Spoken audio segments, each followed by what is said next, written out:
সঙ্গীন প্রণয়া শক্তি, লিখনীতে সুরাইয়া রাফা। আজকে থাকছে উপন্যাসটির ৩৭তম পর্ব। উপন্যাস পাঠে আছি আমি তারিফ।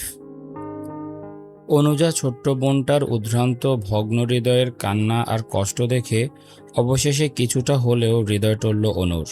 মনের মণিকোঠায় কোথায় যেন চিনচিনিয়ে নাড়া দিয়ে উঠল ওর। যেখানে মানুষ দুইটা একজন আরেকজনকে ছাড়া মরে যাচ্ছে, সেখানে এত সমাজ বিবেচনা করে কি লাভ? বুঝে আসে না অনুর। তাছাড়া ধর্মে যে সম্পর্কের পুরোপুরি বৈধতা আছে, সেখানে সামান্য সমাজ আর সমাজের কটূক্তির দোহাই দেওয়াটা নিছকই ছেলে মানুষই নয় কি?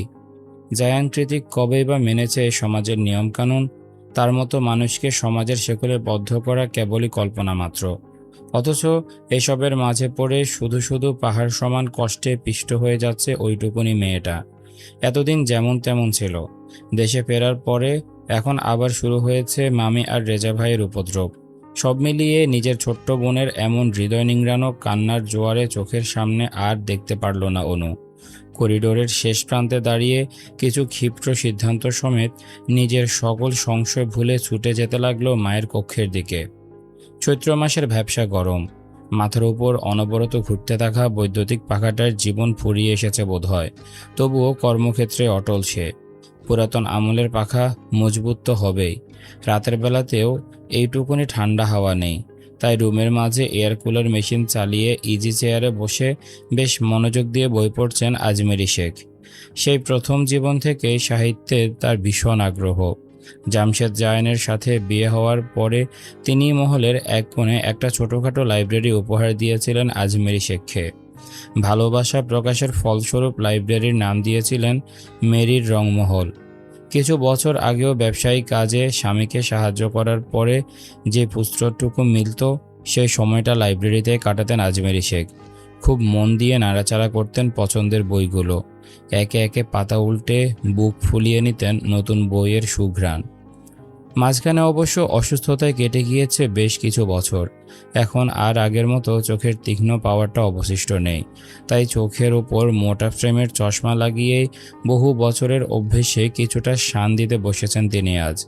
আজমেরি শেখ যখন বইয়ের পাতায় বুঁদ হয়ে আছেন, তখনই হুড়মুড়িয়ে কক্ষে প্রবেশ করে অনুর এমন অকস্মাৎ আগমনে ভ্রুকুটি করে আজমেরি শেখ বলেন, এটা কি ধরনের আচরণ অনু? কারো রুমে ঢুকতে হলে আগে নক করতে হয়, এখনো শেখাতে পারিনি কেন? মায়ের কথায় কোনরূপ তোয়াক্কা না করে অনু হাতের মাঝে হাত দিয়ে কসলাতে কসলাতে বলল, মামি কেন ওর রুমের দরজায় তালা লাগিয়েছে মা? তুমি কিছু বলনি? আজমেরি শেখ কিছুটা আশ্চর্য হয়ে বললেন, তালা লাগিয়েছে মানে? মায়ের কথার পাছে অনু কিছু বলবে তার আগে রুমের মাঝে আগমন ঘটে অনুর মামি জাহানারার।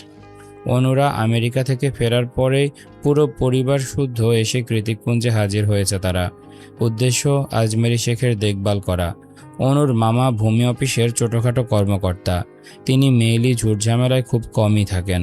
তবে কৃতিকুঞ্জের মতো আলিশান বাড়িতে 1 মাস কেন, 1 বছর বেড়াতেও তার কোনো অসুবিধা নেই। তার উপর এখন তার বোনও সুস্থ সবল হয়ে ফিরেছে। আগে তো ডিঙ্গি মেয়ে দুটোর সাথে জাহানারা সারাদিন কথা কাটাকাটি লেগেই থাকতো, এখন আর সেই সুযোগ নেই। কারণ মামির সাথে বেয়াদবি করলে কিভাবে মেয়েদের সুশিক্ষা দিতে হয় সেটা তার বোন ভালো করেই জানে। ওর জন্যই তো বউয়ের এক কথাতেই এখানে বেড়াতে চলে আসা। জাহানারা অবশ্য অন্য উদ্দেশ্য রয়েছে, সেটা ফলিয়ে তবেই এ বাড়ি থেকে বিদায় হবে সে, তার আগে নয়। অনুর কথায় আশ্চর্য হয়ে আজমেরি শেখ কিছু জিজ্ঞেস করতে যাবেন, তার আগে জাহানারা এগিয়ে এসে বলেন, কি করব বলো আজমেরি? তোমার ছোট মেয়েটা অসহ্য রকম চেঁচামেচি করে বাড়ি মাথায় তুলে ফেলেছিল। তার উপর অন্দরমহলের সব দামি দামি জিনিসগুলো ভেঙে টুকরো টুকরো করে ছেড়েছে। বিশ্বাস না হলে নিচে গিয়ে দেখো একবার। মামির কথায় তেতে উঠে অনু বলল, ভাঙলে ওর স্বামীর টাকায় কেনা জিনিস ভেঙেছে, তাতে তোমার কি মামি? অনুর মুখে কৃতিকের গুণগান শুনে গর্জে উঠলেন আজমেরি শেখ। মেয়েকে ধমক দিয়ে বললেন, চুপ করো। কে কার স্বামী? কোথাকার কোন থাইল্যান্ড বসে বিয়ে পড়িয়েছে, রেজিস্ট্রি করেছে, ওসব আমি মানি না। কেন মানো না মা? অস্বীকার করতে পারবে ওরু যে কৃতিক ভাইয়ের বিবাহিতা স্ত্রী? তাছাড়া ওরু 4 দিন যাবৎ কৃতিক ভাইয়ের সাথে ছিল, একসাথে একই ছাদের নিচে। আর সবচেয়ে বড় কথা, ওরা একজন আরেকজনকে ভালোবাসে। তাহলে মেনে নিতে সমস্যা কোথায়? অনুর কথার পাশে আজমেরি শেখ কিছু বলার আগেই জাহানারা মুখ দিয়ে বিরক্তিকর ছেঁচে উচ্চারণ করে বলে উঠল, কতটা লজ্জা শরমের মাথা খেলে মানুষ এই কাজ করতে পারে বাপু? শেষ পর্যন্ত কিনা নিজের মায়ের সৎ ছেলের গলায় ঝুলে পড়ল।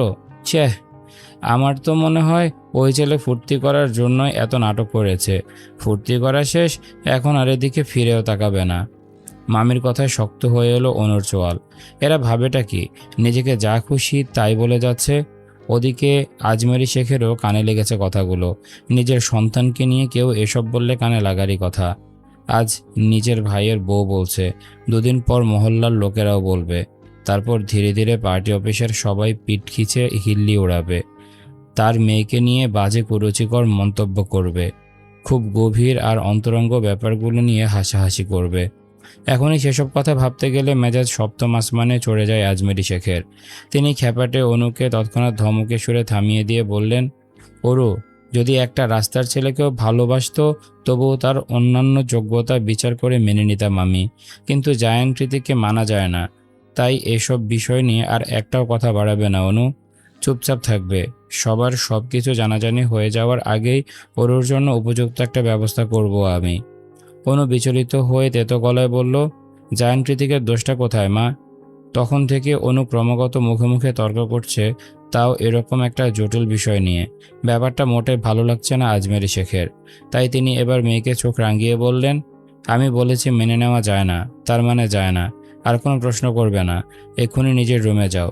অনু থমথমে গলায় বলল, যা ইচ্ছে করো মা, তবে নিজের জিদ আর অহমিকাকে এতটাও বড় করে দেখতে যেও না যার ফলস্বরূপ তোমার মেয়ের না আবার বড় কোনো ক্ষতি হয়ে যায়। কথাটুকু বলে মামির কোমরের গোছা থেকে টান মেরে ওর রুমের চাবিটা নিয়ে হনহনিয়ে বেরিয়ে যায় অনু চলে যেতে শুরু হয়ে যায় জাহানারার ব্রেন ওয়াশ। তিনি এগিয়ে গিয়ে আজমেরি শেখের উদ্দেশ্যে বলেন, সেই কবে থেকে বলছি তোমায় আজমেরি, অনু বড় হয়েছে। আমার রেজাও মাসাল্লাহ নামদাম কামিয়েছে অনেক। পুরো ঢাকা দক্ষিণের ছাত্রলীগের সহসভাপতি হয়েছে এবছর। রেজার কথায় বড় বড় মাথাওয়ালা লোকেরাও এখন উঠে বসে। তাছাড়া আমার ছেলের ক্ষমতা তো তোমরা নিজের চোখেই দেখলে। তোমাদের সকল বন্দোবস্ত সেরে হুট করে কেমন আমেরিকা থেকে নিয়ে এলো। ক্ষমতা না থাকলে কি এসব হয়? তাই এখনো সময় আছে। ওর মতো উচ্ছন্নে গিয়ে ভুলভাল কাহিনী ঘটানোর আগেই অনু আর রেজার গাঁট ছড়াটা বেঁধে দাও। তাহলে ঘরের মেয়ে ঘরেই থাকলো, মাঝখান থেকে তোমার একটা ছেলেও জুটলো। একসাথে অনেকগুলো কথা শেষ করে রুম ছেড়ে বেরিয়ে যেতে যেতে জাহানারা পুনরায় বললেন, আমি যা বলি তোমার ভালোর জন্যই বলি বোন। অন্যের কথায় প্রভাবিত হওয়ার মতো মানুষ আজমেরি শেখ নন, কিন্তু ওরও এবার ইউএসএতে গিয়ে যা যা ঘটালো তাতে অনুর প্রতি সন্দেহ আর শঙ্কা দুটোই তার মনেও দানা বেঁধেছে কিছুটা। এক মেয়ের জন্য মানসম্মান খোয়া যাচ্ছে। এই সময়ে অন্য মেয়েকে সম্মানের সাথে উপযুক্ত গুণাগুণ সম্পন্ন প্রাপ্তস্থ করাটা অনেকটা চ্যালেঞ্জের মতোই। তাই আপাতত আজমেরি শেখের মাথায় জাহানারার কথাগুলো ঘুরপাক খাচ্ছে। ঠিকই তো, এভাবে শর্ট নোটিসে কত সহজে দায়িত্ব নিয়ে সব কিছু গুছিয়ে ফেলেছে রেজা। তাছাড়া আরেকটা কথাও তো ঠিক, এখন আর সেই এলাকার নেতাদের লেজ ধরে ঘুরে বেড়ানো পাতি নেতা নেই। নিজের যোগ্যতায় বেশ ভালোই নামদাম কামিয়েছে সে। দেখতে শুনতেও খারাপ না, এক কথায় পাত্র হিসেবে ভালো। শুধু ভালো নয়, বরং বেশ ভালো। মামির কাছ থেকে চাবিটা ছিনিয়ে নিয়ে অনু যখন দ্রুত পা ফেলে ওর রুমের দিকে এগিয়ে যাচ্ছিল, তখনই হুট করে সামনে চলে আসে রেজা আর ওর ছোট বোন রূপা। না, রেজা অনুর পথ আটকে দাঁড়ায়নি, বরং দুজন দুদিক থেকে আসছিল বলে পথিমধ্যে দেখা। আমেরিকা থেকে আসার পর এটাই বোধহয় প্রথম সাক্ষাৎ ওদের, যার ফলস্বরূপ অনুকে দেখা মাত্রই পা দুটো থমকে যায় রেজার। রেজার পেছনে ওর ছোট বোন রূপাও ছিল। মাত্র সন্ধ্যার টিউশন থেকে ফিরেছে সে, এখন রুমেই যেত। কিন্তু পথিমধ্যে ভাইকে এভাবে আচমকা দাঁড়িয়ে পড়তে দেখে তার দৃষ্টি অনুসরণ করে সামনের আগন্তুককে দেখার জন্য একটুখানি উকি দেয় রূপা। উকি দিতে চোখের সামনে অনুকে দেখতে পেয়ে দৌড়ে এসে রূপা বলল, আরে ভাবি যে, কতদিন পর দেখা হলো তোমার সাথে। এমনিতেই মেজাজ চড়া হয়ে আছে, মাথাটা যন্ত্রণায় ধীরিম ধীরিম আওয়াজ করছে। তার উপর রূপার এমন অহেতুক ভাবি সম্বোধনে বেশ বিরক্ত হলো অনু। তৎক্ষণাৎ রূপাকে চোখ রাঙিয়ে বলল, কে তোর ভাবি, আপু বল। অনুর ধমকে রূপা মুখ কালো করে চলে যেতেই রেজা খানিকটা এগিয়ে এসে শুধালো, কেমন আছো অনু? অনু বিরক্তিতে চিরবিড়িয়ে বলে উঠল, ভালো নেই। কেন? অনু এবার ঘুরে দাঁড়িয়ে আগাগোড়া পরখ করল রেজাকে। আগের চেয়ে বেশভূষায় বেশ পরিবর্তন হয়েছে তার। চেহারায় এখন আগের মতন মদন মদন ভাবটা আর নেই। সাদা পায়জামা, পাঞ্জাবি আর মুখভর্তি খড়দাড়িতে ভালোই লাগছে দেখতে। কোথাও যেন একটা গুন্ডামাস্তান ভাইব আছে। কিন্তু আশ্চর্যের বিষয় হলো, অনুর চোখে রেজাকে সে আগের মতোই মদন মদন লাগছে। রেজা এখনও প্রশ্নসূচক দৃষ্টি নিক্ষেপ করে তাকিয়ে আছে দেখে অনু নিজের ভ্রম ছেড়ে বেরিয়ে এসে বলল, আপনার মা ভালো থাকতে দিলে তো? অনুর কথার পাছে রেজা স্নেহের স্বর বুলিয়ে বলল, এভাবে কেন বলছো অনু? এখন একটু সহ্য করো, বিয়ের পর মাকে সামলানোর দায়িত্ব আমার। অনু অবাকে চরম শিখরে পৌঁছে বলে, কিসের বিয়ে? কার বিয়ে? কি বলছেন যা তা? রেজা ঠোঁট কামড়ে হেসে বলল, এবার আমাদের বিয়েটা সত্যি হচ্ছে প্রিয়া আমার। একটু আগে শুনে এলাম মা আর পুফি বিয়ে নিয়ে আলাপ করছে। আর একটু সবুর করো, তোমাকে ঘোড়ার গাড়িতে চড়িয়ে বউ করে নিয়ে যাব আমি। রেজার পকর পকর অনু এক কান দিয়ে শুনে অন্য কান দিয়ে বের করে অরুর ঘরের দিকে এগিয়ে যেতে যেতে বজ্রকণ্ঠে বলল, রিডিকিউলাস। রেজা লাজুক হেসে হালকা মাথা চুলকে বলে ওঠে, হ্যাঁ ওইটাই। রেজার দিক থেকে মুখ ঘুরিয়ে অন্যদিকে তাকানোর সঙ্গে সঙ্গে মুখভঙ্গিমা পাল্টে গেল অনুর। রাগে রাগে চেহারাটা মুহূর্তে ধারণ করলো অসহায় রূপে। মুখস্থে জুড়ে জমা হলো একরাশ ঘন কালো আতঙ্কের মেঘ। দেখে মনে হচ্ছে টলটলে চোখ দুটো থেকে এখনই নেমে আসবে অসহায় অপারগ বাড়িধারা। তপ্ত রাশভারী ব্যথাতুর দীর্ঘশ্বাস ছেড়ে করিডোর দিয়ে যেতে যেতে বিড়বিড়ালো অনু, শুনেছি বাড়ির বড় মেয়েরা সবসময় স্যাক্রিফাইস করে। আমি যদি নিজের ভালোবাসার বেলায় একটুখানি স্বার্থপর হই, তাহলে কি খুব বেশি বাড়াবাড়ি হয়ে যাবে? আমিও কি ওর মতো খারাপ আর অবাধ্য মেয়ে হয়ে যাব? কৃতিকুঞ্জের হলরুমে টাঙানো দেয়াল জোড়া বিশাল ঘড়িটায় ঢং ঢং আওয়াজ করে সকাল 8টার জানান দিচ্ছে। তবে এখনো পর্যন্ত বিছানা ছাড়েনি কেউ। নিচে ডাইনিংয়ের জায়গাটাও পুরোপুরি ফাঁকা। সেই সুযোগে সবার আড়ালে ওরুকে একটুখানি মাংস ভাত খাইয়ে দিয়েছে অনু। খাবারের লোকমা মুখে নিয়ে বসে বসে পোপাচ্ছে ওরু। কিছুতেই মুখ থেকে গলায় নামাচ্ছে না। সেই তখন থেকে একইভাবে বসে আছে দেখে অনু এবার ধমকে উঠে বলল, কি ব্যাপার, খাচ্ছিস না কেন? ওরু হেঁচকি তুলে বলে, খাবার গলা দিয়ে নামছে না পা, আমি ওনার কাছে যাব। বিশ্বাস কর, ওনার থেকে এতটা দূরে চলে এসেছি সেটা ভাবলেও আমার কলিজা ছিঁড়ে যাচ্ছে। গলা কাটা মুরগির মতো ছটফট করে উঠছে হৃদয়টা। আমাদের কি আর কখনো দেখা হবে না পা? উনি তো আমাকে না দেখে থাকতে পারে না, প্রচুর রেগে যায়। আচ্ছা, অতিরিক্ত টেনশনে ওনার যদি আবারও প্যানিক অ্যাটাক হয়, আবারও যদি নাক দিয়ে রক্ত পড়ে, তাহলে উনি তো তখন পুরোপুরি সেন্সলেস হয়ে যায়। ওনার অনেক কষ্ট হয় আপা। খাবার মুখে নিয়ে 31 বছরের কৃতিকের জন্য মাত্র 19-এ পা দেওয়া ওর এমন দুশ্চিন্তা দেখে অনু হতবাক হয়ে তাকিয়ে আছে ওর ছোট বোনের দিকে। ঠিক কতটা ভালোবাসলে সামান্য ভৌগোলিক দূরত্বে মানুষ এতটা ছটপট আর আহাজারি করে জানা নেই অনুর। তাই বলার আর কিছু ভেবে না পেয়ে ওরুকে সান্ত্বনা দিয়ে অনু বলে, সব ঠিক হয়ে যাবে বোন আমার, কৃতিক ভাইয়া ঠিক কোনো একদিন চলে আসবে, এখন খেয়ে নে। অনু কথাটা বলেছে কি বলেনি, তখনই ওর মুখের কথা ছো মেরে নিয়ে সিঁড়ি দিয়ে নামতে নামতে ডাইনিংয়ের দিকে এগিয়ে এসে জাহানারা বললেন, খাওয়া খাওয়া, বেশি করে খাওয়া, শরীর ভেঙে চুরে যা হাল হয়েছে দেখে বোঝা যাচ্ছে এবারে ছোট সাহেব সর্বনাশের আর কিচ্ছুটি আর বাদ রাখেনি। মামির আকারে ইঙ্গিতে করা নোংরা তিরস্কারে থমথমে হয়ে ওঠে অনুর মুখ। এসবের কারণেই তো ওরুকে মামির সামনে খুব একটা পড়তে দেয় না ও। অনুর এসব রাগ ঢাকের 2 পয়সা তোয়াক্কা না করে জাহানারা এগিয়ে এসে আঙ্গুল উছিয়ে ওরুর ঢিলে হয়ে যাওয়া জামাটা দেখিয়ে বলল, দেখ দেখ, জামাটা পর্যন্ত কাঁধ থেকে খুলে পড়ছে। কি ধকলটাই না গিয়েছে মেয়ের উপর দিয়ে। আগে তো এমন ছিলিস না, অথচ এবারের ছেলের সাথে কদিন থেকেই এই হাল। হ্যাঁ রে ওরু, হাঁটুর বয়সী মেয়ে হয়ে বয়সে অমন বড় সৎ ভাইয়ের সাথে থাকতে তোর একটু ভয় করলো না? আমি এখন ইচ্ছে করে লাগাম ছাড়া কথা বলে ঝামেলা পাকাতে চাচ্ছে। ব্যাপারটা বুঝে আসতে চেঁচিয়ে উঠল অনু, মামি চুপ করবে তুমি? মামির বলা নোংরা কথার মাথায় এতক্ষণে নিজের শরীরের দিকে চাইল ওরু। আসলেই ও আগের চেয়ে অনেকটা শুকিয়ে গিয়েছে। তবে এটা আজ বা কাল নয়, প্রায় মাসখানিক আগে কৃতিক যখন হুট করে ওর সাথে দেখা করতে আসা বন্ধ করে দিয়েছিল তখনকার ঘটনা। ঘুরিয়ে পেঁচিয়ে হলেও কথাটা সত্যি, কৃতিকের জন্য শারীরিক এই অধপতন ওরুর। তাই ওরু নিজের জামাটা ঠিকঠাক করে খাবার চিবোতে চিবোতে মামির উদ্দেশ্যে বলল, স্বামীর সাথে থাকতে ভয় কিসের মামি? বিয়ের পরে মামার সাথে থাকতে তোমার বুঝি খুব ভয় হতো? শুনেছি তোমার আর মামার বয়সের পার্থক্য প্রায় 15 বছর। সেখানে আমি তো আমার স্বামীর চেয়ে 12 বছরের ছোট মাত্র। এইটুকুনি মেয়ের মুখে এত বড় অপমানজনক কথা শুনে ঝাঁঝিয়ে উঠলেন জাহানারা। আশেপাশের কোনো কিছুর তোয়াক্কা না করেই খিটমিটিয়ে বললেন, বিদেশে গিয়ে নষ্ট হয়ে ফিরেছিস, আবার বড় বড় কথা বলা হচ্ছে। মহল্লার মানুষকে বলে দিলে তখন বুঝবি অপমান কাকে বলে। মামি, কি সমস্যা তোমার? কেন গায়ে পড়ে শুধু শুধু ঝগড়া করছো? আর কাকে কি বলছো তুমি?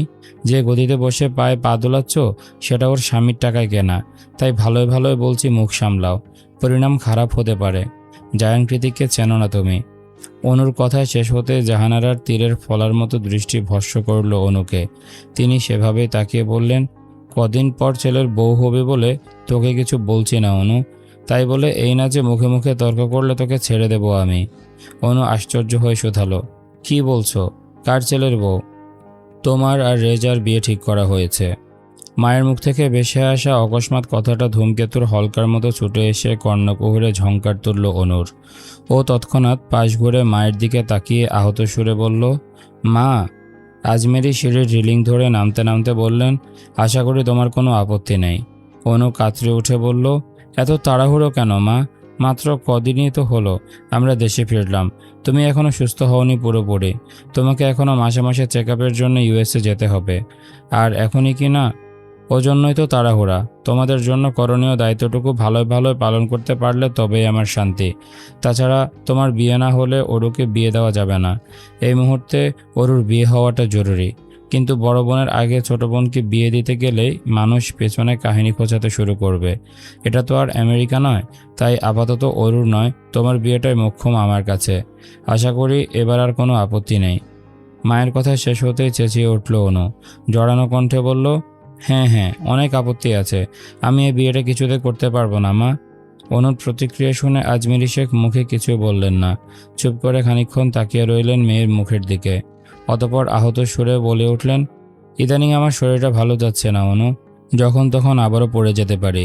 তবে মনে হয় না এইবার পড়ে গেলে আর কোনোদিন উঠতে পারবো।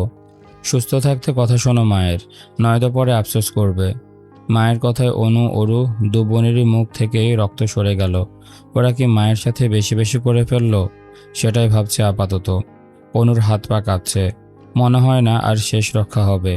অরু তো তাও কয়েকটা দিনের জন্য হলেও কৃতিকের হতে পেরেছিল, ওদের ভালোবাসা পূর্ণতা পেয়েছিল। কিন্তু অনুদের অপূর্ণ ভালোবাসার কি হবে?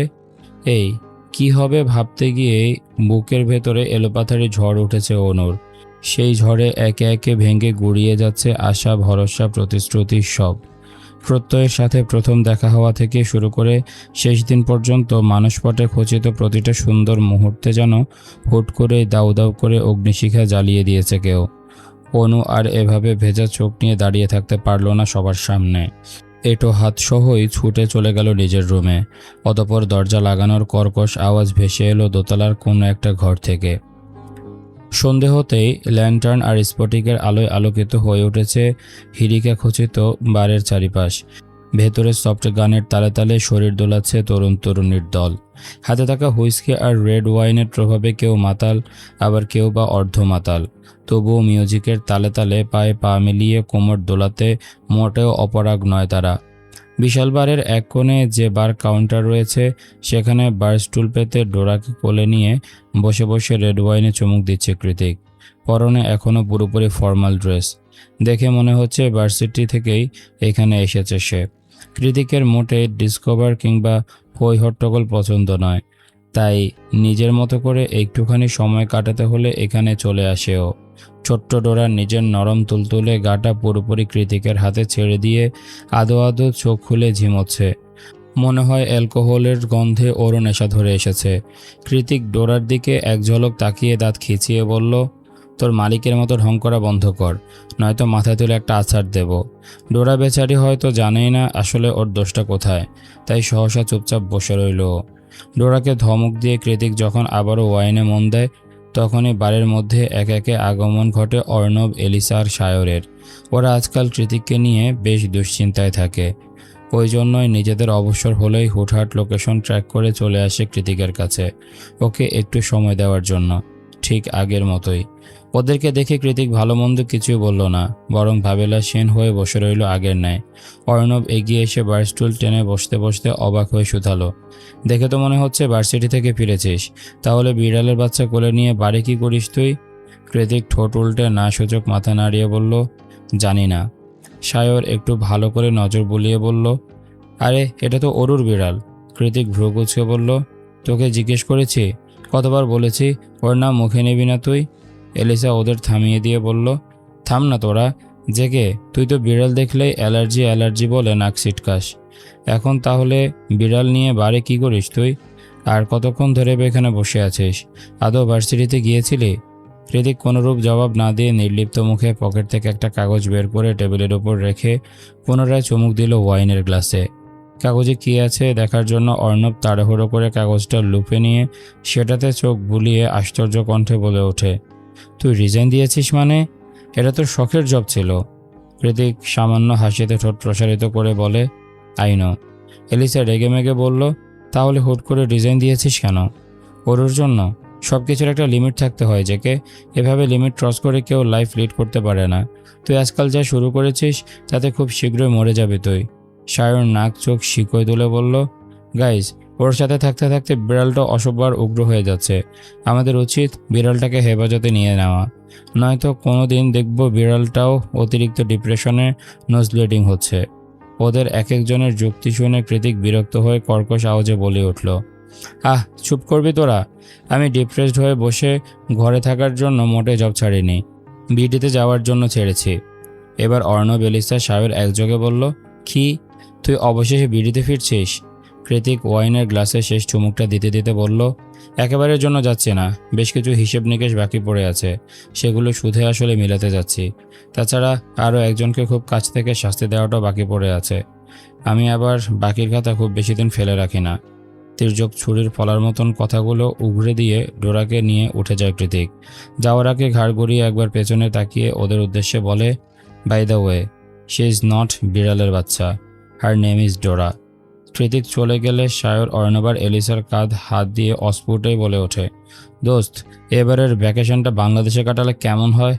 অর্ণব দাঁত কটমটিয়ে সায়রের এক হাত ঝাড়া মেরে এলিসার কাঁধ থেকে সরিয়ে দিয়ে বলল, কেমন হয় সেটা পরে বলছি, তার আগে তুই আমার বউয়ের কাছ থেকে হাত সরা গর্ধব। সায়র দীর্ঘশ্বাস ছেড়ে গালে হাত দিয়ে মিনমিনিয়ে বলল, আজ একটা বউ নেই বলে বন্ধুরা মীর জাফরের মতো আচরণ করে, হা। এই ছিল আজকের পর্ব। কেমন লেগেছে তোমাদের কমেন্ট করে জানাও। দেখা হচ্ছে পরের পর্বে, ততক্ষণ পর্যন্ত সবাই ভালো থাকো, সুস্থ থাকো। আজকের মতো আমি তারিফ এখানে বিদায় নিচ্ছি। আল্লাহ হাফেজ।